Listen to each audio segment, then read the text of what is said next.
Thank you for joining Scott webinars, and especially with this special volume co-organized with UN Tourism, Best Tourism Villages. If you are with us for the first time, we thank you especially for your interest in sharing knowledge among tourism scholars and practitioners. If you have been with Scott and joining again, welcome back to Scott family. As usual, I'm going to invite the president of Scott, Professor Jafar Jafari, to enlighten us with the opening remark before I invite our moderator, Federica, today to start the webinar. Professor Jafari, the floor is yours. Good morning to everybody. Greetings from Turkey, another very popular tourism destination. It's amazing what tourism can do for a country, let alone for a village. Of course, I'm not going to compare tourism in Turkey and tourism village. I simply want to comment on the beautiful concept of UN tourism to have this program, to feature this program, which is now a couple of two or 3 years old, I believe. And the best of villages have been selected for a variety of reasons. Each village is definitely unique to itself. It's not duplicated anywhere else. And this is what makes study of tourism in village tourism interesting, because for one thing, almost everybody in the village is engaged in tourism, either directly or indirectly. They can feel it, they can see it, they can sense it, they live with it every day. Minus, of course, the times that there are occasions that there are seasonality. So what is interesting about tourism village, or best tourism village in this case that we are talking about, is to figure out what recipes, what conditions, what ingredients have made this village popular to be selected as a model of success. And something else that we need to recognize is that if a village has been successful, it doesn't mean another village can copy the model of the successful village, because each village has its own culture, its own heritage, its own habitat. So what works in one village may not work in another village. But it's very interesting to see how each village chooses its own attractions that they believe would be of interest to tourism. Whether they would modify their attractions or they just offer them as they are. To what extent they allow variations. To what extent they can modify their services to be international as well as local. So the local colors and flavors are kept. So this makes it a wonderful case study. Tourism village or small communities basically makes it very, very interesting. Indeed, this is one of the few occasions that we can measure the happiness of the residents, because as I mentioned, all residents are either directly or indirectly involved in tourism. And it is possible to measure their per capita happiness. And it is possible to measure how this happiness is changing. Is it improving? And if yes, what contributes to improvement? If it is deteriorating, what causes deterioration, and what we can do in order to keep the satisfaction going? I'm not talking about satisfaction of the tourists only. I'm talking about the of tourists, of the residents, and of the people who work directly in the tourism industry. These three levels have to be measured every year in order to monitor its movement to the right or to the left and make adjustments as needed. So I'm not here to make a presentation myself. I'm here to learn about the wonderful case studies that we are going to have presented today to see how differently they are performing their professional activities in tourism, which of them can be adapted for application somewhere else, which one of them cannot be and should not be copied, and so on and so forth. So this is going to be a very engaged webinar, bringing many factors into consideration in order to have a consensus understanding of the concept of best tourism village. So I'm here to learn from these case studies. And Dr. Kazim, I pass on the microphone to you to continue. Thank you very much, Professor Jafar. As expected, thank you for your comprehensive and short opening remark. Without any ado, I would like to introduce the webinar and our moderator of the webinar today, Federica from the UN Tourism. As you have seen from the website, the roads to sustainability and community engagement in best tourism villages is the focus of the webinar that Federica and her team are going to explain. Let me introduce Federica a bit. She is very famous in her job and professional, doesn't need introduction, but as we do in a SCOT webinar, we introduce our moderators in the beginning. Federica Lelisi has over a decade of experience in the United Nations system as an international development professional. Her career is marked by a strong commitment to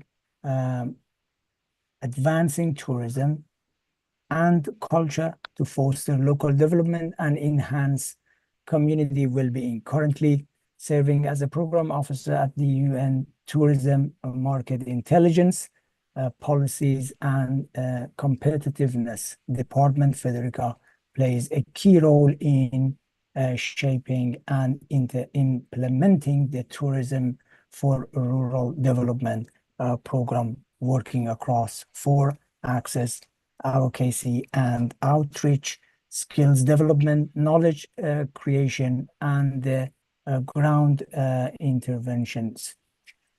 Without any ado, I would like to invite Federica and her team to start the webinar, and our audience, where I can see about 50 people on Zoom and others on YouTube, are eager to hear from you and learn your lessons. Federica, the microphone is yours.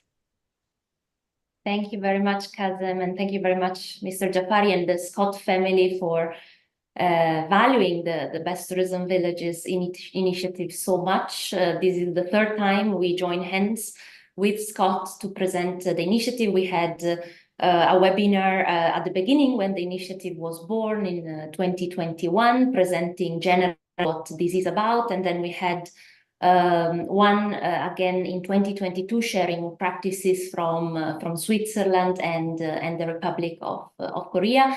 I'm happy to tell you that this initiative has really grown exponentially thanks to the support that we've got from member states, from the general public, and in general from all stakeholders. And we are already now at the 4th edition. Let me announce that the results of the selection for the 4th edition, for the 2024 edition, will be announced at UN Tourism Executive Council in Colombia in mid-November. So stay tuned for the new group of villages that will be becoming part of our family. We are very proud that our initiative has become so popular. Now our family includes 130 villages recognized as best tourism villages, and a network that by the end of the year will most likely hit the 200 member threshold, which So we are really becoming the largest international community with a clear mission of making tourism a driver for rural development. Just for the ones who don't know the initiative, I'm very briefly introducing what this is about. This is about selecting exemplary rural tourism practices around the world. So identifying villages worldwide that serve as outstanding examples of rural tourism destinations. So these villages, they demonstrate innovative approaches to tourism, showcasing how it can really be a driving force for positive change, rural development, and well-being of community, stimulating jobs, local economies, promoting social inclusion and cohesion while safeguarding cultural and natural assets. These initiatives also provide a platform, as I mentioned, the Best Tourism Villages Network, for knowledge sharing and capacity building, helping other villages, other destinations. And I like very much what Professor Jafari said earlier, to learn from these best practices. Of course, one size does not fit all, but of course, it's always good to learn what others are doing and see how it can be somehow adapted, or it can inspire practices in other destinations. Knowledge sharing, yes, is one of the cornerstones of the Best Tourism Villages Network. So we actually usually have knowledge sharing sessions among our network in a kind of private way, and I'm glad to see from today some participants are from our network. So we exchange practices and real life success stories with peers for mutual learning. Since 2022, we organized several sessions engaging more than 200 participants on several topics. So we are very, very happy today to join hands with Scott and move our usual sharing of good practices session into the wider Scott community. We chose today the topic of community engagement, which is dear to both us and Scott. We have outstanding examples in our network of community engagement on community-based tourism and involvement of communities that we wish to share with our audience. One of the criteria for choosing best tourism villages is governance and prioritization of tourism, and within this criteria, there are sub-criteria talking exactly about the participation of local communities in tourism development. So it's one really of the pillars with which the villages are selected to become a best tourism village. For logistical reasons, we chose examples from Asia and Africa this time, but let me just mention that we have amazing examples also from Latin America. So maybe an idea for next time to have a dedicated session probably later on in the day to accommodate the time difference, and probably in Spanish. Today we have around 1.5 hours, so I don't want to delay further. We'll have around 15-20 minutes for each presenters, and then we will have a discussion and Q&A afterwards. We have 3 great speakers today. Let me introduce Greg Bakunzi. He is the founder and executive director of Red Rocks Initiative for Sustainable Development, representing today Nkotsi Village from Rwanda, which is our best tourism village recognized in 2021. We have Iwayan Budiarta, the head of Penlipuran Village from Indonesia, our best tourism village 2023. And Abdsani Nasri, representing Batu Putih Village, Malaysia, chairman of Kopel BHD Cooperative Best Tourism Village 2021. So without further ado, let me introduce the first speaker, Greg Bakunzi, founder and executive director of Red Rocks Initiative for Sustainable Development. Greg, the floor is yours. Thank you, Federica. Thank you, everyone that is in the room this morning, where other people, it's in the afternoon. If you can open up my presentation, then this could be great. Thank you. As Frederica has said, I'm called Greg Bakunzi, representing Hotz Village, where we have been operating since 2013. I'm really very happy to be a part of this webinar that is taking place on the 16th of September, and especially going to talk more about what is happening in Hotz Village in terms of sustainable tourism and how the communities are benefiting from that. We have a couple of case studies that has also been developed by the Drugs Initiative, because there is where I find when you talk about the Hotz Village, it's a council, it's a municipality. It's a municipality, but when a municipality without the private sector organization, it's not easy to drive the initiatives. So it's always, it needs a win-win situation where the private sector can play a role into accelerating the initiatives that are being negotiated or developed. So it's in this term period that Red Rocks Initiative has come in to develop those community-based tourism initiatives that I'm going to be presenting this morning to everyone that is listening to us. Second slide.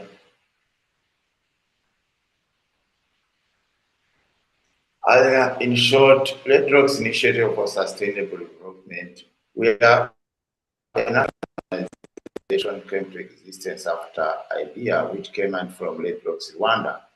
You may ask yourself, why the two organizations? One is a social enterprise, and another one is a non-profit organization.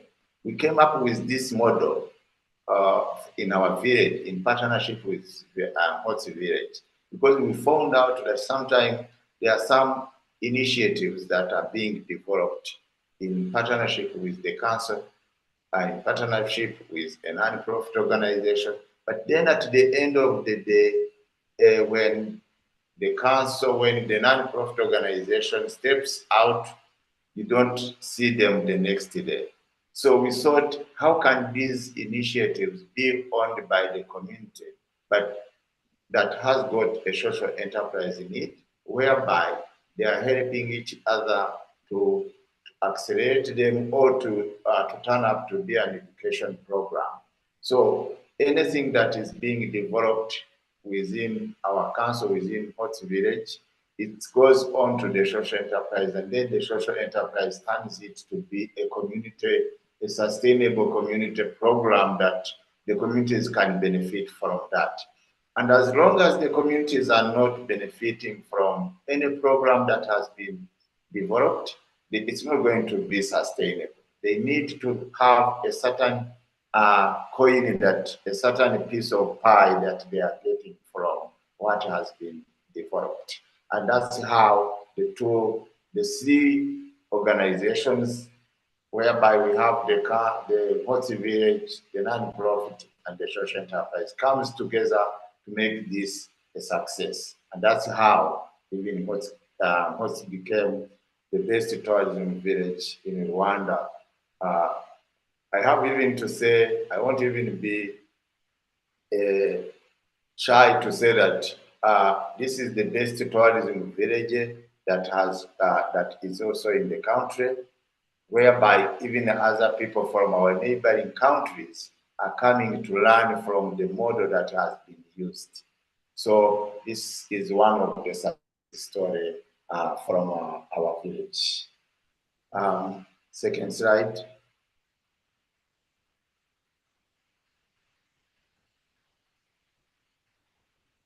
What's the role in tourism? I liked what Jafar said. Sustainability, community, modifying it. It's very hard to modify the village, turn it. You can modify it and make it a city. But if you make it a city, it's going to lose their touch. It's going to lose the community architecture. So the community architecture has to stay in it, whereby even people will be traveling from one place to another to even engage into what the community are doing. We are offering different cultural experiences, activities, and adventures, whereby supporting the local artisans and promoting conservation efforts of icon. When we talk about mountain gorillas, that's where we are. We are surrounded by the mountain gorillas. We are surrounded by 6 volcanoes that erupted in 1874 centuries. But apart from the mountain gorillas, what else can the people see when they come to the village, when they come to the area? That's how we came up with all these different initiatives. As you can see from the pictures, you can see some tourists who are doing some banana. We make banana beer. We don't make them in a factory, but the locals, they make their own beer. So where they just get some bananas, mash them, get the juice from that, they keep it, and then they drink it. That's an experience that people want to come and see. We have got some women who are engaged in weaving. So they make different artisans which are sold to the tourists, and sometimes they even invite them to come and sit with them. They teach them how to do that. So you can imagine that kind of experience if it's known by most of the people around the world. They could even be coming in to learn some skills. We can get people from Malaysia, we can get people from Asia. If they come to learn from us, we also travel to Indonesia and learn from them. So this is something that is going to make the tourism more fun, the tourism more experience, and it becomes a running a running program, not only to go and see the primates, not only going to, but also go and engage with the locals, eat the different types of food. Like one of the people who was from Indonesia who went to Italy and mentioning how they ate the Italian food. So when you come to Rwanda, you eat also the Rwandan food. You taste it. So you never know which food is going even to be more the best, but at least you have it on your list of sharing it with your friend. Oh, I went to Italy and I ate this. So that's, you have the story to tell after your journey. And we are telling the story from our village. We have to keep on talking about what's the village. And other people will also talk about their own villages. So the more we exchange this, the better. And I have also to say that being in a network of the UN tourism that has brought this initiative, it's touching exactly from the ground where the locals, the community owners can own those tourism products, tourism activities that are more sustainable because they are not planning to move from their villages. They are going to stay there, and all what they need is to see how can the UN tourism and some other university schools or professors can bring the terminology to what the communities are doing. We are all talking about sustainability, we are talking about tourism, but are we going, if we want to bring what the people in Motsi are doing on a global scale, are we going to keep on using the same name that the community are using here, or are we going to find a certain terminology that is going to be used so that even other people from different countries will be able to understand it within their language. If we in Rwanda, in Motsi village, we speak Kinyarwanda, and then we want to send this message to people in Japan, to people in Italy, what language are we going to use? So that's where we need the academia, we need the UN tourism to come in, and then give a terminology, like the way how they came up with the best tourism villages around the world. Next, please.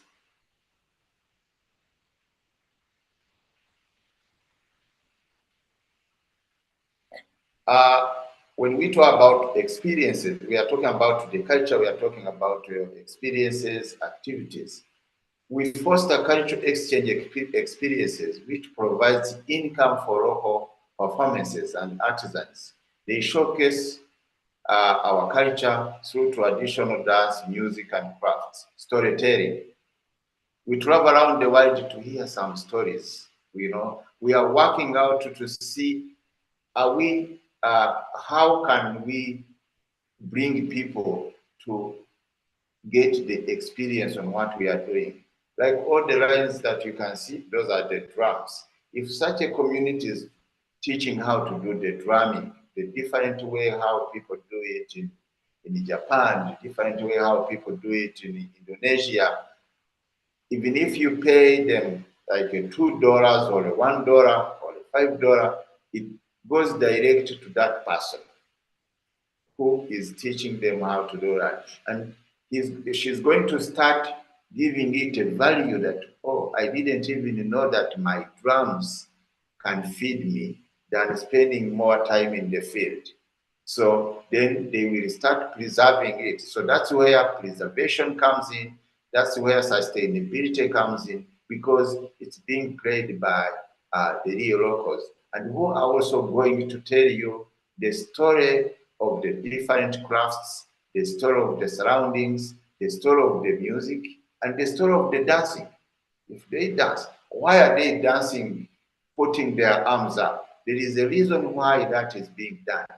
I think there is more research after this, which is going to be maybe more needed from the collaboration, the global collaboration, whereby everyone is going to come up with a story behind each music, a story behind their village. We can come up with a story and tell you, why is it called Motsi village?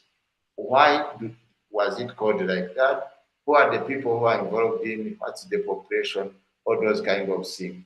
If the locals are able to tell the story from their village, this can also benefit them. Storytelling, very important to the community and very important to the people who travel and hearing the story straight from the community who resides, who was born and resides in the same village. Next, please. Supporting local artisans. So whoever, if I travel to a village and I find something very interesting, I want to know how that's something, I want to know how that stuff is being done. I had, so what we do is like we encourage the people whoever travels to a village to see how can they support the locals. We support local artisans by providing platform for them to sell their crafts directed to the tourists who visit the mountain gorillas. We do not only preserve our traditional crafts, but also provides a sustainable income for artisans. This is the way how we came up. This is the way how the three institutions have come together, the Motsi Village, the Red Rocks Initiative, and the social enterprise, to bring hands together to see how can this be sustained, how can we tap, how can we attract people to come and be able to spend their money on some of the art crafts that are being done by the people from the village that we reside in. Next, please. We have been talking about environmental protection, and we are also like doing the carvings. And when people are doing the carvings, we cut trees, we cut bamboos, but how are we going to encourage the local communities to plant more trees and plant more bamboos? Once they know that they are getting all these artisans from the trees or from the bamboo, it's not even going to be an education program, but it's going to come from their own. So we are talking about sustainable tourism. They will know that we have got a few bamboos. Oh, we should plant more bamboo on there. They can do that by themselves. If they cut a tree and then they see that they are running out of trees, they will definitely be able to plant more trees on the side so that they are able to get more trees. So that's where the environment comes in. So we involve in the reforestation projects, wildlife conservation, and promoting eco-friendly practices among tourists. These efforts help to protect the natural environment and biodiversity in the region. So we always carry on like talks, debates, workshops within our community members so that they understand the value of conservation, the value of environment, the value of conserving whatever they are doing. And that's where we see that the sustainability is really on the ground. Next, please. Impact on people, planet, and prosperity. Our sustainability tourism initiative benefits the local community people, protects the environment, planet, and contributes to income growth. As I have said, if the community are not getting income, if there is a group of people coming in, they drive around or they fly in and they go and see the mountain gorillas, they fly back without driving around and see what the community are doing, or spend like $2 within the community, they are not going to feel that the industry, the booming tourism is benefiting from them. So we always try to ask them, what can we do? What other things that they can do which can bring income to their families? So they end up like have these machines, they make some smaller bags, table mats, they can make anything which is more local to the tourists so that they can buy them. As they even come and they want to try those local sewing machine so that they can also get that kind of experience. Next. Our organization multimediation approaches to sustainable development and conservation inspiring, making positive impact on both environment and communities and contributes to the preservation of nature. As you can see, we get so many people who want to come in our village. So we have introduced the small accommodations which are made like local village. And we also encourage them to have like homestays. So where people can go and stay in their villages and experience everything that is being done in the village, from farming to harvesting, fetching water, looking for firewood, all those kind of experiences. They even spend more time with them in their farm, but they get that type of experience by spending like 3 to 4 days within the village.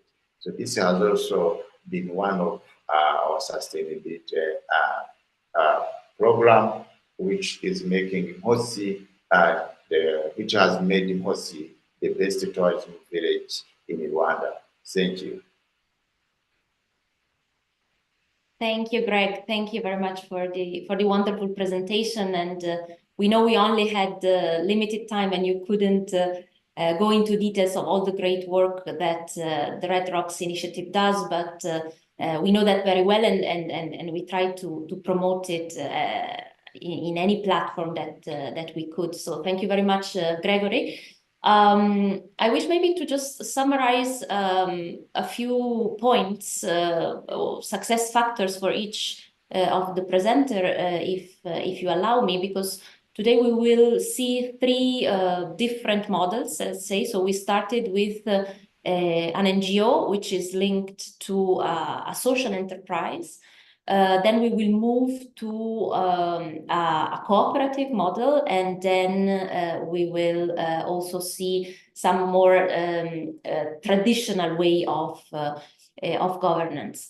So probably what we have seen in this model, because for us, of course, community engagement is at the core of the governance system for tourism development in our villages. So what we have seen here, mostly the success factors are surely a strong leadership and governance, and we know it matters because leadership provides vision, direction, motivation, while effective governance ensure that the organization operates properly within the community. And good leaders like Greg and his peers there in Kotsi, they inspire the other stakeholders, they inspire the community and make the strategic decisions in their enterprise and represent the mission of what they want to do effectively to all stakeholders. The second one is the sustainability of the business model, which is which is often a challenge also in terms of revenue generation and financial management, etc. So successful social enterprises like this one have a sustainable business model that is able to somehow balance the revenue generation with fulfilling the social mission that they have. And the third one, and it will be of course common to all three, is as always the really the ownership and the engagement of the community and the relationship with all types of stakeholders. So this, of course, it's core to what we want to present today, because community involvement helps aligning what the NGO wants to do with the actual needs of the people and the community. And of course, it makes the effort more impactful in the community. Without further ado, I stop here and I would like to move to the next speaker. We have Iwayan Budi Arta. He's the head of Penglipuran village in Indonesia. It's a best tourism village awarded in the last edition in 2023, and he will present customary governance models of tourism development in his village. So over to you, please, Wayan. Thank you for the time given to me. So this is it's a pleasure for me to be a part of this webinar this afternoon. So good afternoon, everyone. So from Indonesia, maybe here is already almost 5 o'clock in 5 p.m. In the afternoon. So before I continue, let me introduce myself. My name is Iwayan Budiarta. So I am Kalian Desa Adat Penglipuran. Kalian is the head of the village, traditionally named Kalian. So the head of the village. So here we are going to talk about community engagement in the best tourism village by UN Tourism, Penglipuran, Indonesia. Okay, next. Okay, so Penglipuran is one of the traditional village in Bangli Regency, Bali, Indonesia. So geographically, we are located around in the middle part of Bali. Yeah, it is located around 600 to 700 above sea level. So we have a very peaceful weather. It's not too hot. It's not too cold actually. So in the area of the village, actually around 112 hectares, the area of the village, where from 112 hectares, 40% of the area is the bamboo forest. We have around 45 hectares of bamboo forest that we still preserve and conserve until today. So from the area of the village, there are 1,250 people live in the village. So we consisted of 268 head of families. So we live together in one village. So in Malaysia, maybe it's called kampung. Okay. And then Penglipuran village is a customary village. So we have our own traditional leadership institution called Prajuru Desa Adat. So this is our local government to manage all the things in the village, all the problems, all the sources that we have in the village. We have our own authority to manage all the things in the village. And then what we have been doing till today, so we start since 1990.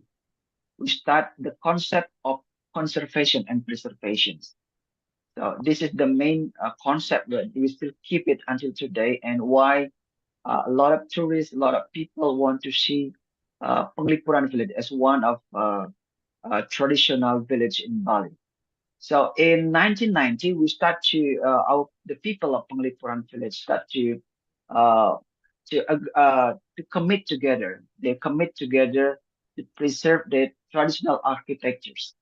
So in dealing with first starting from the landscape that already inherited from generation to generation, where inside the landscape or inside the village, there are many architectures, traditional architectures, like the houses, the front gate, and the houses that we have in the village are mostly made of bamboos, because bamboo is the source of material that we have in the village. And then in 1993, then the government of Bangli Regency offer whether Penglipuran village accept agreed to be one of the tourist destination or tourism object. Then start from 1993, we agreed together and let the people come to our village and see our village. Start from then until today, and we now familiar as one of the tourism village in uh, in Indonesia. And then uh, the things that we still keep in mind, still keep in mind is the concept of Tri Mandala, concept of Trihita Karana is the living philosophy of the people in the village, where we have to be harmony with the God, or harmony with the people, and harmony with the environment. So these three things that make us still keep our tradition and culture until today.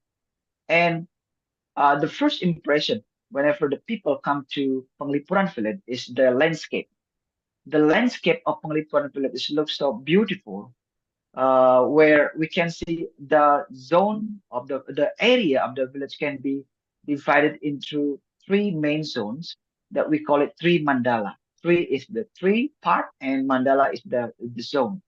Utama mandala, Madhya mandala, and Nista mandala, where at Utama mandala is the top part, and then Madhya mandala is the middle part, and Nista mandala is the lowest part. At the top part, or in Utama Mandala, we have our temple, and in the middle part, we have our house compounds, and in the lowest part, we have the cemetery and also the farming area for the people.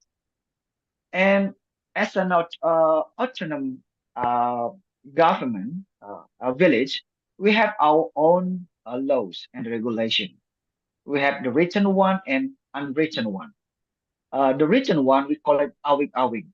Okay, awik is the rules that manage the village. The rules of the village also made by the people themselves. They agreed together what the rules and regulation they made in order to manage themselves. Okay, so they have to follow all the rules and regulation that they made already. And then in 2023, as you said before, Federica, that our village also recognized as one of the best tourism village in 2023. Thank you. Next. Okay. And then the basic, the fundamental concept of Penglipuran village is in tourism is community-based tourism management. So all the management, all the operational things dealing with tourism, we uh,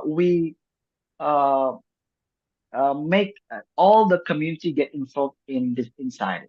So all the people have the chance to uh, to to bring their ideas, and we will take decision together. So community involvement in making decision is a must in the village, because all of the areas belong to them. So they are the owners. So we move together, we run together all the tourism industry in the village. So tourism now become our industry. So become the income for the village. Because as a customary village, we have the expenses for the village. For example, when we build the temples, when we run the ritual together, and then when we do social work, and we work together. So by the tourism, the income that we got from tourism can support all the tradition and culture that we still keep it until today. So uh, in terms of money or uh, the income that we collect together, then we keep it together in one account. Then we deliver the income or the money based on the decision they make by the people. Okay, and then all the people, 1,000 people in the village, they also are tied with uh, traditional organizations. Nobody's free. So we said nobody's free in the village. So everybody take part. Everybody has uh, their rules. Okay. For example, when they graduate from elementary school, they will enter an organization. We call it Yowana Desa Adat. Yowana is the youth organization. They will have like a informal education. They will learn about our local tradition and cultures. And whenever they married, they will enter a different organization. So for the dance group, and then for musical instrument groups, for the security groups, and then we have the cook group also. So whenever we have a big ceremony in the temples, so everybody will take part and everybody has the responsibility for their job. Okay. Next. Okay. So here is what I told you, the three mandala just now. So this is the landscape of our village. So when the visitor come to our village, the first impression they going to almost they say is, why the village is so neat from top to down. It looks so nice, neat, and full of flowers and everything. So this is three mandala, the three main zones that divided the area of the village is clearly as a representative of the three hitakarana. Three hitakarana is the where we have to pray to the god, we have to be harmony with the god, where we have the temples. So this is the highest part, or we call it Utama Mandala, because we have the temple, and in the middle part where the people gather to get together to work and do their social life. So this is called Madhya Mandala, where are the house compound they build. And then the last part is the Nista Mandala, where we bury the dead body. We have the cemetery, and we have the farming area for the people uh, to do farming. So this is the landscape that the visitor can see whenever they come to our village. Next. Okay. So then I'm going to show you the three main uh, traditional structures that we preserve until today. The first one is the traditional kitchen. We call it pound. Okay. Pound is the traditional kitchen with uh, where we cook, where we sleep, where we keep the crops that we harvest from the garden. We put in there. So in the past, this is the main house that we have. We also sleep inside them. Okay, so the structures which is made of bamboo, we still preserve it until today. Okay, and then next there's an entrance gate. We call it angkor angkor. So in the pictures, you may see from top to down, all the front gate looks the same. All the roofs are made of bamboos because before 1990, the our front gate is not like this one. So some are already with the roof, some are already broken, fall down, etc. So then we agreed together, the people agreed together to rebuild again, to reconstruct again, in order for them to live, to be happy to see their village. So that is the spirit at the beginning, not tourism. So tourism is something that we didn't know in the past. So in 1990, we didn't know what is tourism, what is the prospect of tourism. So we just commit together to do the preservation and conservation. That's the main idea that we still keep it until today. And then the next architecture is the traditional hall. We call it balai. So this is the traditional hall that we still preserve until today. So these three buildings that we have in the village, anytime, whenever the people rebuild, reconstruct, or renovate again, these three traditional buildings, the village will subsidize for the expenses of the building. So this is the support from the village that come also from the income from the tourism to support all the financial support in order to rebuild, renovate, and reconstruct the traditional house. So until today, these three buildings still exist in our village. Next. Okay, so here I also show you some local customs, traditions that we have in the village. At the top, there's a sign, Karang Memadu. So there is a sign Karang Memadu in the pictures. So Karang Memadu is a compound that already available from generation to generation, because in our village we there is rules that the people in the village are now not allowed to do polygamy. Whenever they do polygamy, they will be isolated in that place. But until today, nobody do that one because this is like a punishment. Okay, like a punishment. So this is the tradition that we still keep it until today.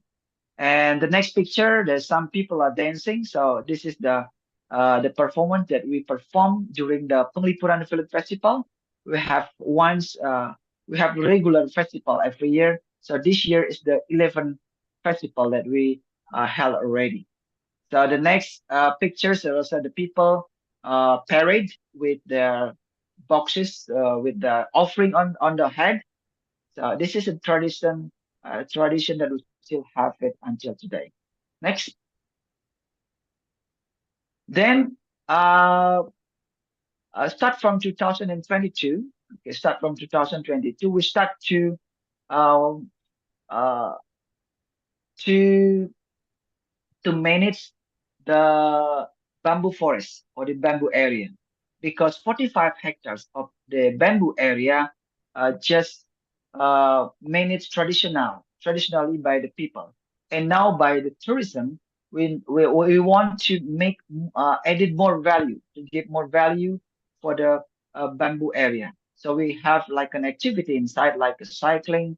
We had a pathway for the people to do uh, uh, jogging or trekking, and then we build a small bamboo cafe without destroying the bamboo. And then we also like what we have like a traditional uh, uh, uh, market also in the bamboo forest. Okay, so this is some activities that we also offer for the tourists to our village. Next. Okay, so here is the data from 2014 2024 we collected already. So after the pandemic COVID-19, so the visitors getting more and more come to our village. So last year almost 1 million people visit Penglipuran village. So maybe uh, the title at the top is wrong. The foreigners should be in the domestic rows, and domestic should be in foreigner rows. So for the foreigners, uh, is around is less than the domestic one. So per August 2024, the domestic people come to our village around 581,000 people come to the village, and then for the foreigners, around 103,000 people come to the village. So this is the data that we already collect, because we have our professional management in order to manage our tourism business in the village. So today, tourism become the business for our village. But as a customary village, we still give the corridor what they can develop and what they cannot develop, in order to keep our tradition and culture as the main concept of conservation and preservation, because the tourism in Penglipuran is based on tradition and cultures. I think that is my presentations, 20 minutes already. Thank you very much for the time, and I hope there will be an inspiration or an ideas coming through from what I have presented today to all of the participants in this webinar. Thank you very much, and the floor is yours for Federica. Thank you very much. Thank you so much, Wayan. Thank you so much for the very inspiring presentation, and you were super punctual with the time. So yes, thank you. It's fascinating. I liked a lot the concept you have in terms of harmony with God, harmony with people, and harmony with environment, which resonates very well with the sustainability goals that we have today. In terms of success factors of this customary governance model, probably we could mention first of all the cultural relevance and legitimacy that you have in the community. So of course the model is effective when you align with the cultural values, traditions, and norms of the community itself. So of course, when the model is rooted and respected within the community, it gains legitimacy and acceptance within the community. Again, as we mentioned earlier with the previous presenter, the community participation and consensus. So of course, effective customary governance relies on active community participation and the ability to build consensus among its members. And we've seen great practices in terms of heritage preservation, environmental preservation, etc. And also the leadership, again, the traditional authority and leadership that depends on the strength and respect of traditional authorities and leaders who guide the community and guide the governance process. We will end with another model. This is a cooperative model. We have Abd Sani Nasri. He's the chairman of COPEL BHD, and he will later tell us what this acronym stands for.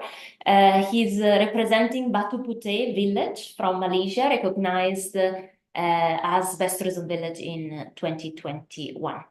Abd, the floor is yours. 20 minutes. Thanks. Okay.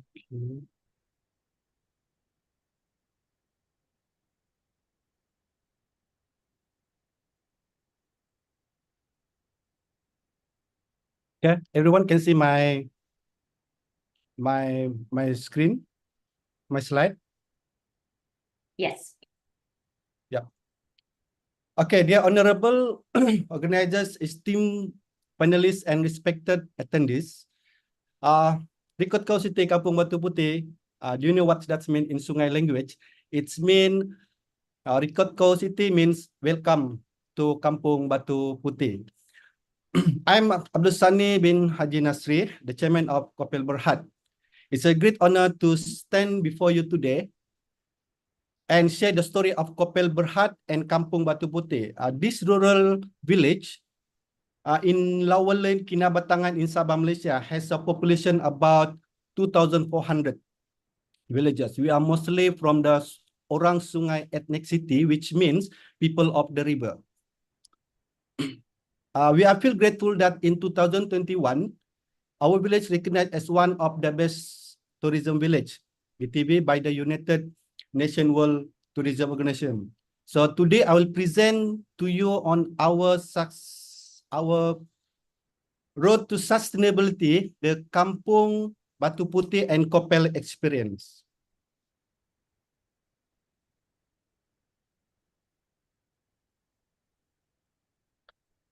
Okay, ladies and gentlemen, many of you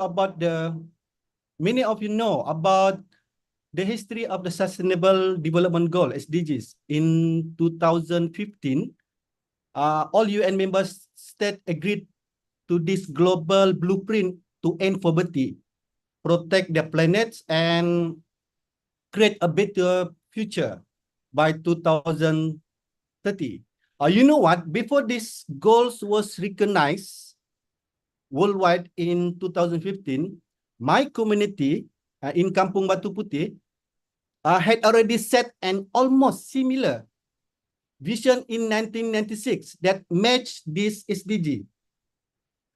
It is if Kampung Batu Putih and Kopel Berhad have been sharing the same soul as the Sustainable Development Goals way before we were formally introduced.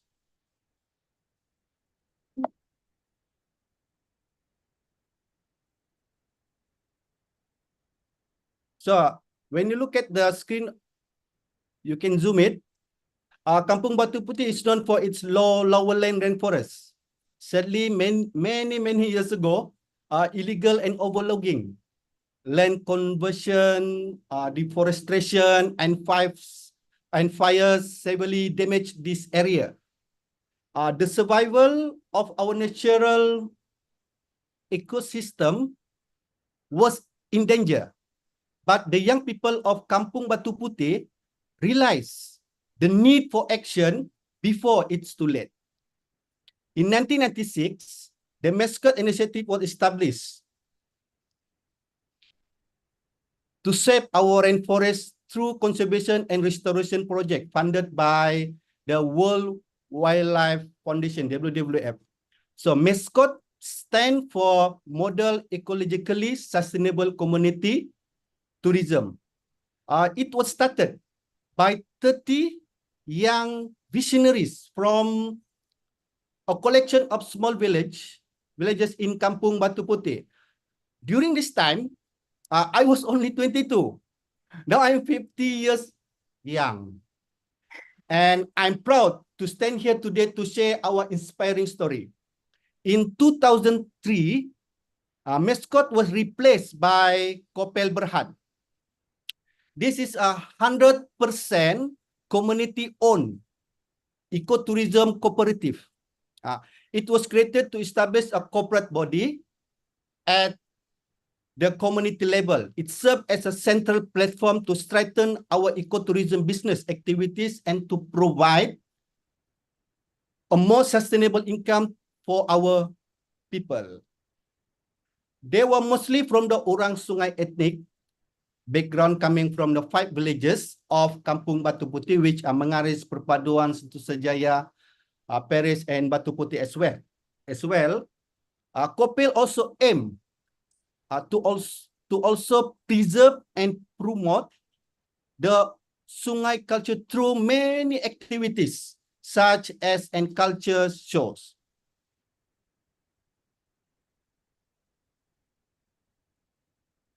So, ladies and gentlemen, please allow me to introduce you a video of my beautiful village. This is what you will be able to see today if you have the opportunity to visit this destination. Heads up, I warn you, you will be mesmerized and you will definitely put this on your bucket list of places to visit. Enjoy the videos.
Okay, dear friend, members of the global community, earlier I shared how Miscot and Coppels help transform Kampung Batu Putih and its biodiversity. Now, I would like to highlight how since 1996,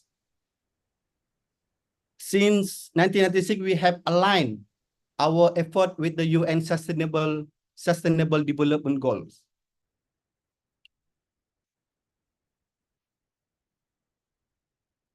Let's begin with the overall community wellness guided by SDG 1, no poverty, and SDG 3, good health and well-being.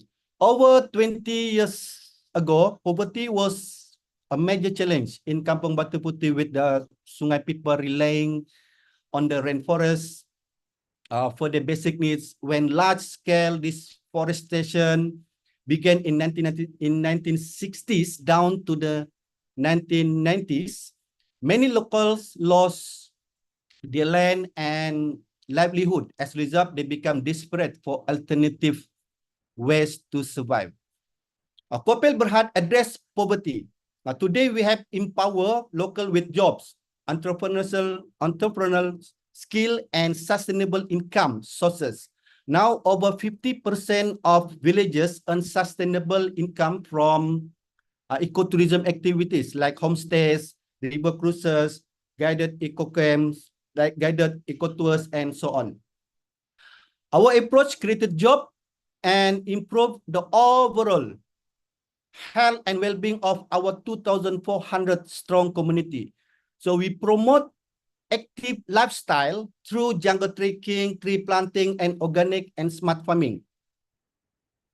Kopel is working hard towards improving the overall wellness so that we can eradicate poverty and uplift good health plus well-being by 2030.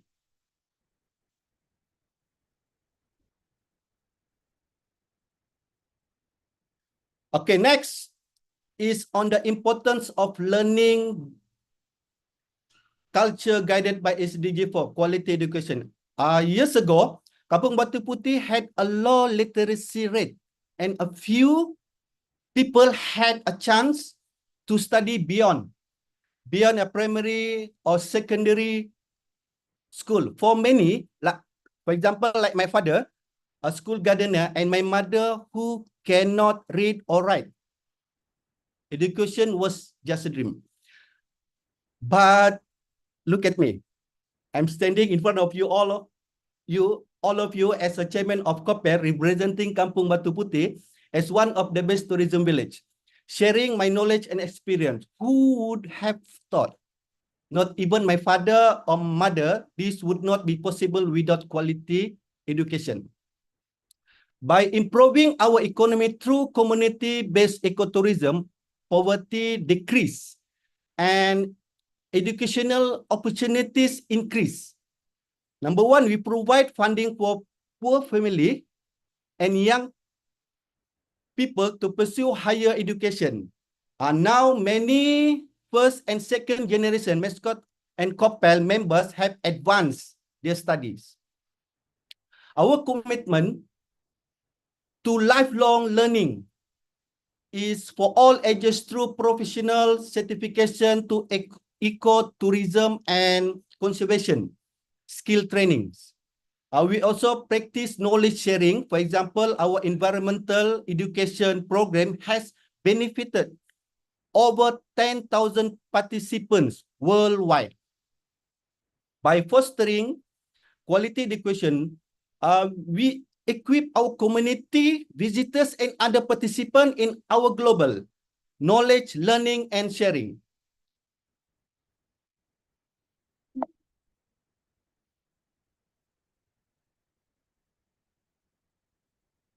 Okay, the next SDGs are related to economic development. First, it is SDG 5 on gender equality.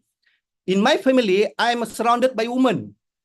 I have my mother, one wife, 6 daughters, and 6 sisters who were all born and raised in Kampung Batu Putih. Believe me, with so much female empowerment in my family, I know how important this SDGs. Golf is for my community. In Kampung Batu Putih, girls and women have equal right to education and work. Today, women are integral to Kopel's community-based ecotourism (CBT) model, from homestays to management roles. About 42.7% of Kopel's staff are women. 72.2% hold management roles, and 100% lead our conservation effort. Women have become valuable contributors and role model, breaking traditional norms.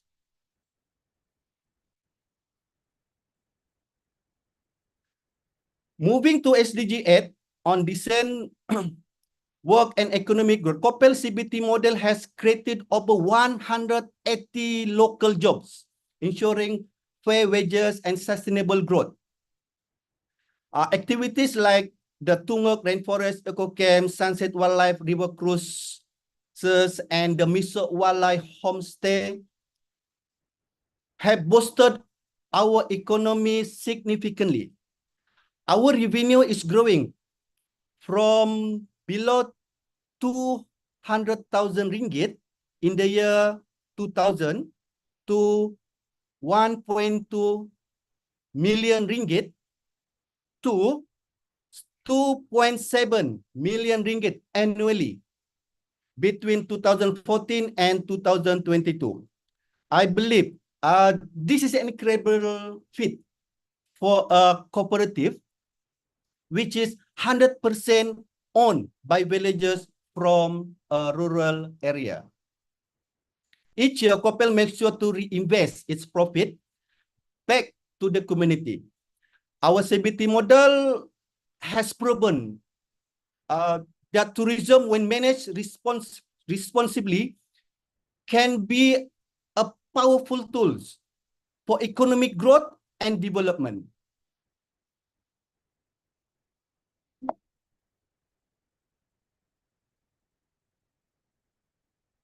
Okay. Another important part of our vision is about protecting the environment. This aligns with 3 Sustainable Development Goals: SDG 12, Responsible Consumption and Production; SDG 13, Climate Action; and SDG 15, Life on Land. First, Kopel focuses on using local resources in our ecotourism activities, have a low impact on the environment. We train our community and visitors in sustainable practices that are good for both people and the planet. Second, Kopel has several projects to fight climate change, like planting trees. I often say that Kopel's contribution is to save the world, tree at a time. Over the last 20 years, our community and visitors have planted nearly 500,000 trees from 23 species at Pinsupu Forest Reserve. This help absorb carbon, provide homes for many animals, including endangered ones. Third, we have projects like forest lake restoration, wildlife and forest monitoring, carbon stock, carbon plot, cave restoration, and tree nurseries. Working with local and global partners, we have protected over 4,000 hectares of rainforest. Kampung Batu Putih is home. Is home to many types of wildlife: hornbills, kingfishers, pygmy elephants, orangutan, crocodile, and many more. Our rainforest also has 11 limestone caves. The Supu caves are important archaeological sites, which ancient wooden coffin, beads, ceramic, and skeletons from 500 to 900 years ago. We also receive support from the Sabah Wildlife Department to restore the swiftlet population in Supu Cave. Without our community-based ecotourism activities, we would not have been able to save our forest, wildlife, historical remnant, and maybe even our people and the, sungai culture.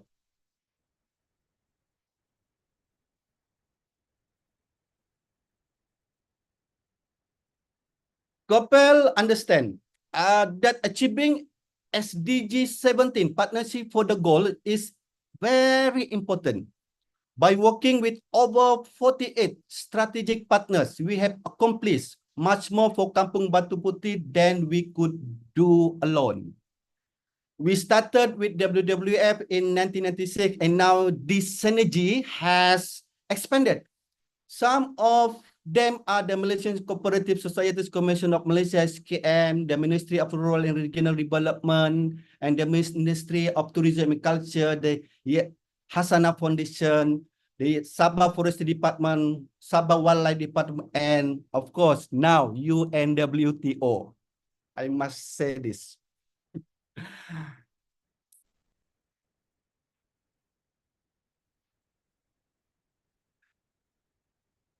So, ladies and gentlemen, the recognition of Kampung Batu Putih is one of UNWTO's best tourism village is more than an honor. It is a call to action. Our community success comes from strategic planning and action, a deep sense of ownership, community volunteerism, passion, and commitment. The Kampung Batu Putih and Kopel experience show that we can drive positive change for protecting our environment and heritage while supporting the SDGs. Let us save the world one tree at a time with community-based ecotourism. Like how I started, I'm ending message today in my Sungai language. Makasih ke, thank you, terima kasih, and konsikeo. That's all. Thank you so much. Thank you very much, Sunny, for the great presentation. And it makes us proud to see how proud you are to having been recognized a best tourism village. And congratulations for all the work you are doing. Cooperatives are dear to my heart because I come from a region, Trentino in Italy, where cooperatives are the backbone of the economy among 500,000 inhabitants that we have, half of which are members of a cooperative of some sort, be it in the field of agriculture or credit or tourism as well. So we know that the success of cooperatives shows how economic collaboration and social solidarity can build really resilient communities and promote long-term development. We've seen in this story, and thank you for really linking it with the SDGs. We saw that strong community empowerment is built through local ownership of the products, of course, in the cooperative. So if it's deeply rooted in the local culture with a strong sense of community ownership and responsibility, it becomes successful. Also, I would wish to highlight the social component and the social impact because your model prioritizes social goals alongside the economic ones. So this promotes community well-being and sustainable practices within the community, and also the resilience of the cooperative model, because facing economic downturns and economic crisis, emphasizing solidarity over profit maximization, again it brings more local control and on long-term sustainability. We went a bit long, I know, but the stories were so interesting to hear that I didn't want to stop the speakers. We'll have some times for Q&A from the audience and discussion. I'll give back the floor to Professor Kazem, if you have any further comments. Thank you very much, Federica, for architecting such a beautiful talk.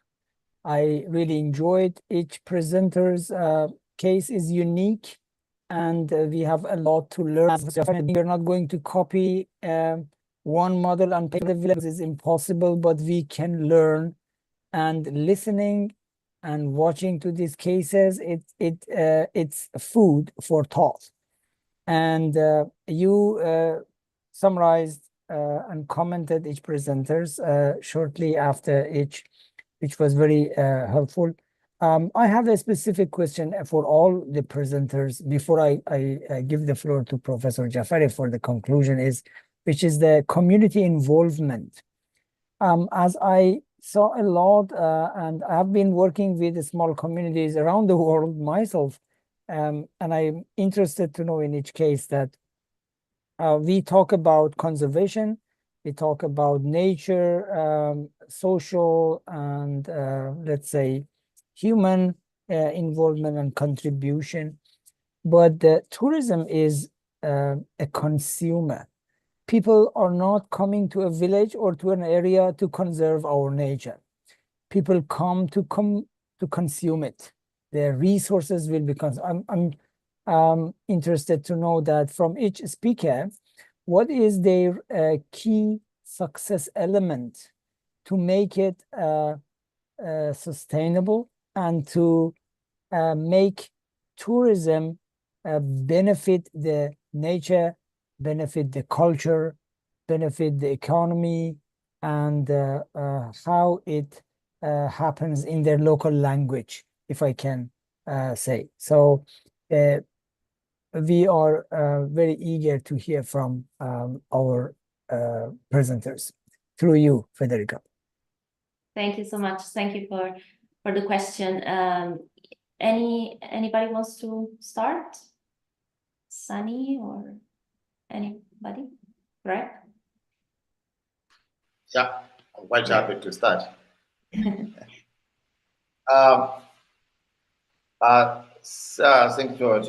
for the presentation. One of the key aspects of the sustainability is the mindset of the local communities. Do they really understand that community-based tourism can benefit them? If they all understand that, if they listen to it, if they know it, it takes time to change the way how they use, because we are saying we are not going to modify it. It's something that these communities have been doing for their grand and grandparents did it. But we are now turning up to offer this as a community-based experience, which has been there. It has been a sustainable way of living to them. But all what it needs to sustain it, let it be to conservation, to nature, to the people, to culture, it has to come from the people's mindset by understanding why community-based tourism. That's all what I can say about that. Thank you. Thank you, Greg, for sharing your thoughts. Do we have Sunny or Wayan to comment? Okay, based on our experience to sustain our sustainable in business in tourism as a challenge. We have we have many challenges to step, but the key point here is the members of the cooperative. They must have the sense of ownership that the cooperatives belong to them, and the environment we must take care and then protect, because we can create the job and give them the real experience that from the environment that we can create the job and the villages can earn money, for example. And the second thing is planning. For me, planning is very important. So the leaders must have a proper planning and training to train the villagers to let, for example, like for the capacity building, to make in a good team, in a work team, and they must be, the most important thing is don't give up, don't give up, and must have sense of volunteerism, for example, because of when we started this project, we have no capital, we have no money. So we have to volunteer ourselves to make sure that this project must be successful. That is from our experience. Thank you. Thank you so much, Sunny. Interesting to hear also from Wayan, because we know that we are close to Bali here, where we have issues of exploitation or commodification of the local culture. So we would be interested to hear from you as well. Okay, thank you for the question. It's a very nice question. The key of success in sustainability, I think the most important thing is the commitment. Commitment is a must as a tourism village where the community live together, where the people in the village are the owners. So we have to commit together. We have to agree together. That's become the key of success, because we start maintain the village. We start to preserve and conservation, starting by agreement together, not the goals at the beginning. It's not tourism actually. So our goal is conservation, because we love to see our tradition and cultures to be seen in the future for our next generation. So this is the main key that we still keep it until today. Even today, tourism become a big business in our village, because from daily in average, around more than 1,000 people, around 1,500 people come to our village. Now this has become a big business for the people in my village. But still, the main concept is conservation. We cannot leave that one. We cannot leave the main concept that we already built from the beginning by our former people. So whenever we have a meeting, a big ceremony in the temple, we meet together, we pray together. So this is the motivation that I always offer to the people. If they want the tourism in our village sustained for last forever, for the next generation, what they have to do is commit together and keep the tradition and culture that we have it today. Thank you very much. Thank you to all Thank you. three. Maybe I can add speakers. some more Sure. from my part. Just sharing from our experience. Like what I said in my conclusion, that our community success come from a strategic planning and action, a deep sense of ownership, community volunteerism, passion, and like what my friend from Indonesia said, commitment. That is from last comment from me. Thank you. Thank you very much. Yes, I think you very well summarized the key words of success. And in maybe a minute, I want to share some experiences from Japan. I have visited some villages that they are very successful in attracting and sustaining tourism. One of them is a World Heritage Site on attract many, and the other one is not a heritage site, but attracts a lot. So the first village is Shirakawa in Japan, and I in several visiting I found that the community understood how to take control over tourism development. And if they can control the development process, they can benefit. And if the community benefit, it brings sustainability. I'll give you a very simple example of Shirakawa, for example. You can go to the village from a very simple road, but the design is that you have to pass through a valley and go to a big parking lot, and then cross over a suspension bridge to the village. And in this way, you have to pay for the parking. And the community is owning the parking space, and you are kind of managed to take this route. Or in midway, when you go to the walk that is designed inside the village, to go for the observatory in the top, in the midway, you need to take a community bus. So it means that halfway you can go, but if you want to see more, you have to take this community bus and you have to pay. And it's again controlled by community, how many people can go on the top and what time they should not go anymore, because the village is a nice place to live.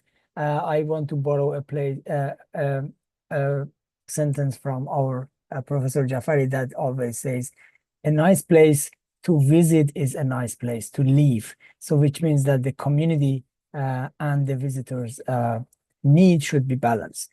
I don't take longer, and I want to pass it on to Professor Jafari for the final conclusion. Professor Jafar, the floor is yours.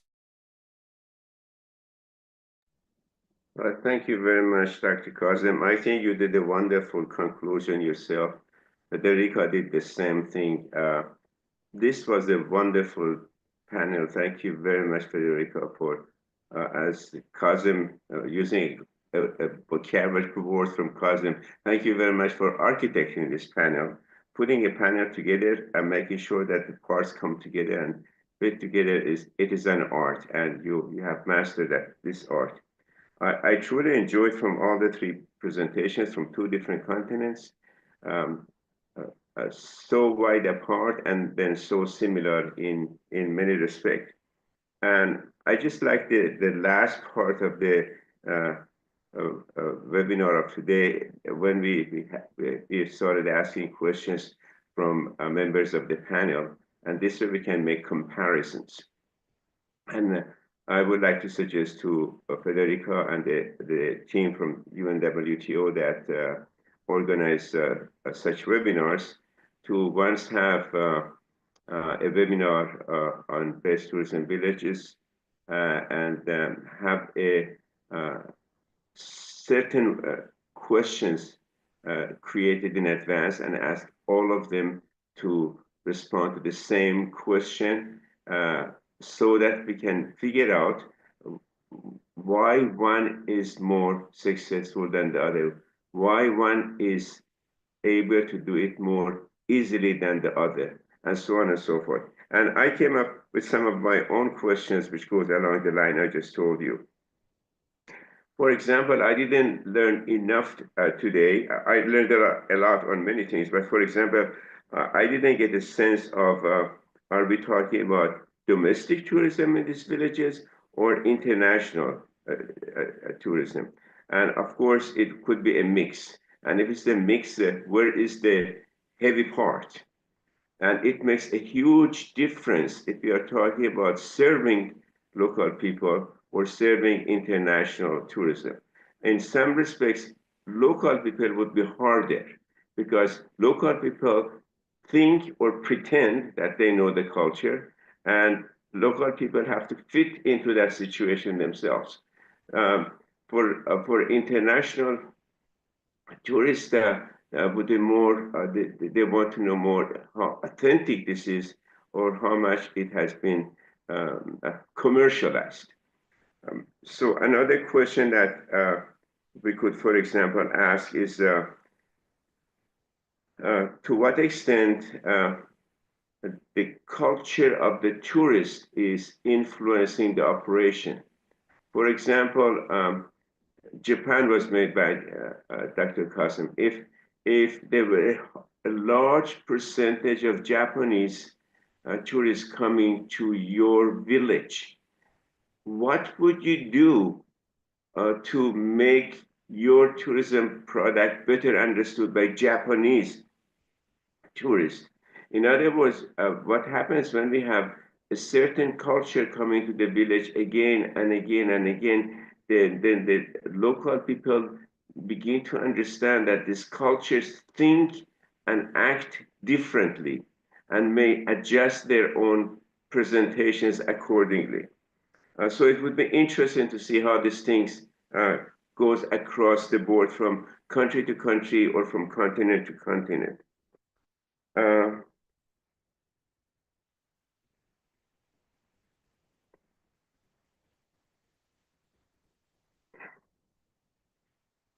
Another one that I thought would be very important is to understand the mechanism of the local culture in each of the villages. We got a good sense of that, but it's important to get deeper into that. Another thing that I would like, excuse me, I'm in a hotel and there's a ring on the door. I think it's the housekeeper, sorry.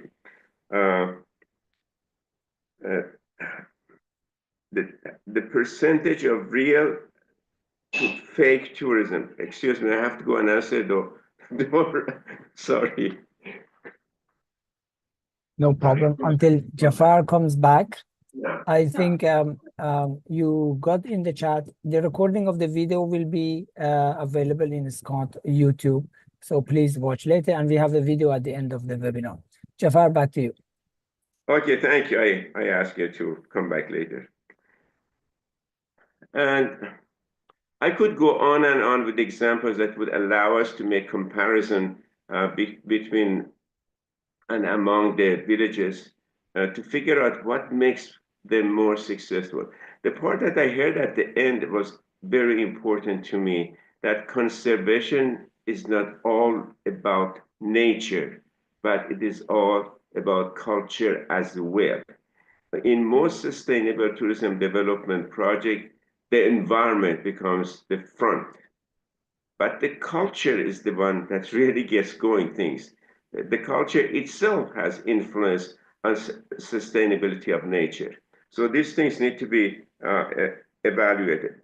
And I hope, Dr. Kazim, Federica, the measurement of success is not number of jobs generated, amount of incomes received, per capita tourism expenditure increased, the length of stay of the tourist increased. I hope these are not the measures of success.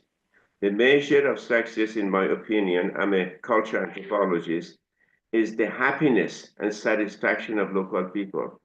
And I would like to see, I would like to hear that this measurement is made every year, and the satisfaction of the local community continues to be up and getting upper. Unfortunately, in many destinations, they continue talking about number of jobs generated, saying that before tourism, we had a simple grocery store, now we have a supermarket, making that kind of comparisons. So I hope those comparisons would not be used for the success of the destination, but going behind the scene and looking at the local culture and the change and local satisfaction with tourism. Another thing that I wanted to mention, coming from Dr. Kazim's summary, that when the night falls, the local people would like to be on their own. They need to have some private time. To what extent private time is allowed? Is all the time engaged and brought onto a stage for tourism? Which are the moments of silence in the community that they could have their own things? I remember reading a case study some years ago of the United States, that it was basically a village, tourism village destination, but more with second homes. And when the second homes, everybody started to come, there were high tourism, high activities, lots of jobs generated, income, etc. But then low season came and everything died. But then the community started using that differently. They could not afford to have weddings of their daughters and sons during the high season for a variety of reasons, and they would postpone the weddings and celebrations of their own private lives to the off season. Now, would that be something that makes the tourists happy or not, the local people happy or not? Well, that we have to find out, that they have to shift their celebrations, their private moments, because the tourists are here and we should give priority to them. So these are very important things when we measure sustainability of tourism to consider. And especially, I want to go back to the level of satisfaction and happiness of tourism. We talk always about increasing of per capita income via tourism, but how about per capita happiness resulted from tourism in these villages? So Federica, I hope we get the opportunity of having that kind of engagement with the successful village, asking them to answer certain questions, the same questions, and then to try to figure out what makes them really going and what are the hard things that each one of them are facing. I talk too much. I'm very pleased with all the presentations made, and I'm more hungry have a larger appetite now to hear more about all of this. So many successful tourism destinations and what makes each one of them more satisfied. I did talk about satisfaction of local community, but don't assume that I did not mean to leave out the satisfaction of the tourists. That is also important, and that needs to be measured as well. Thank you very much, Kazem. Thank you very much, everybody, for a wonderful webinar. Thank you, Jafar. I also want to thank you and your wise networking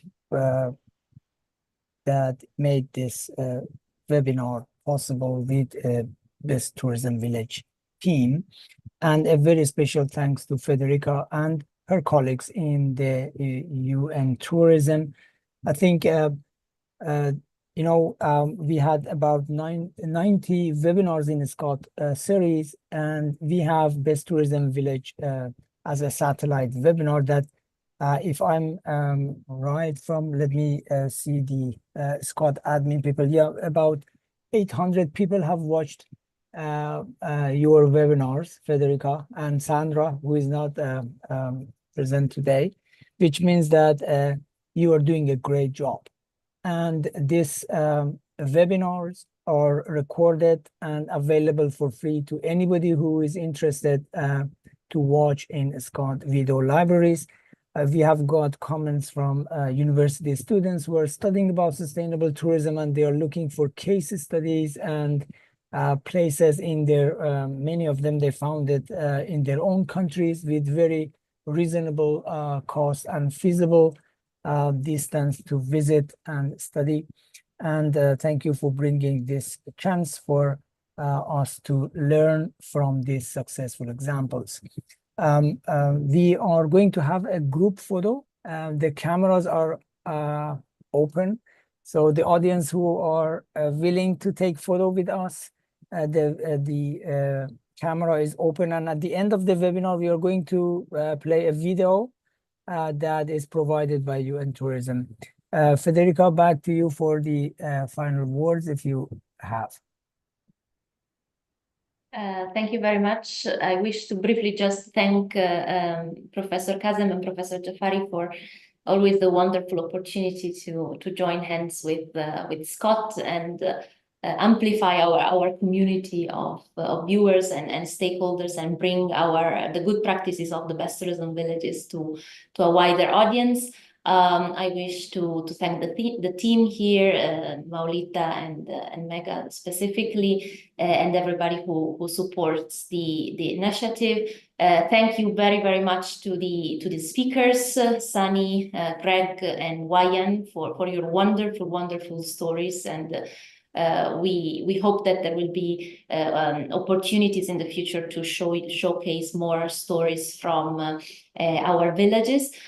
We decided really to focus on community engagement this time, and we hope that this core message went across. We hope that the discussion illuminated the importance of community involvement in driving successful governance systems and fostered a bit a deeper understanding on how this principle can apply throughout different contexts, as we showcased today with these three examples. So thank you for your participation and engagement, and we are ready for the group photo. Thank you very much, Federica, with a big smile from everyone that I see in the screen. We are going to have the group photo, and I see still people are coming in. So maybe, yeah, I see. Oh, it's more than one page, so I need to do some magic work on Zoom that more people can be in the group photo. Yes, with a bigger smiles.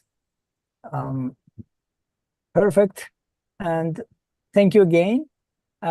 We are with you with the video presentation that my colleagues from Scott are going to play the video, please. Stay with us and please follow us on Scott homepage and of course the Best Tourism Village website. And we invite Best Tourism Village Group to organize the next webinar, which is one of our favorite series. Federica, please convey the message to Sandra and group, and we are very much waiting for your next webinar and next tourism villages. Thank you very much. Likewise. Thank you. Thank you. They say that no one is an island. We were never meant to be. Community is our currency. People are our power. We follow each other up mountains and villages and towns, locals pulling us up higher and higher. We look at the world in our hands for a brighter tomorrow. And when it gets dark, it's the spark in the people's eyes that keep us going. Let's embrace the strength we share in every settlement with love and care. Steeped in culture and heritage, it's your right to be heard. It's our duty to protect these places for the people, their land and their bases. Diversity is different, and different is what makes us alive. Rural runs through our veins, but only together can we make a change for the better. With every new footprint on these lands and every shake of a new hand, your faces, your smiles, your smaller places, they make the biggest difference to our nations. Home is where the heart is, and although we may say goodbye or roam, we always know where our heart lies, our home. Today, it's you we celebrate, and with you we create while the future awaits. This is a tribute to you who contribute to our world. It's your spirit that keeps us spinning. This is humanity. This is harmonization between generations. Here is our story. Here is your story. As we turn that page, the next chapter reads, Change for a New Age.